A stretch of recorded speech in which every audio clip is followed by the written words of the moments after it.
蔡国强高原烟花秀这事儿，官方终于回应了，没批，违规，立案查处。大家好，我们是爱护环境的天下经纬。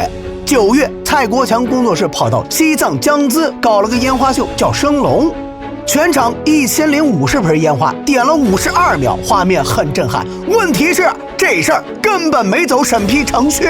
结果呢，现场采了15亩草地，烟花碎片一地都是。这可是在4700多米的高原，哪经得起这么折腾？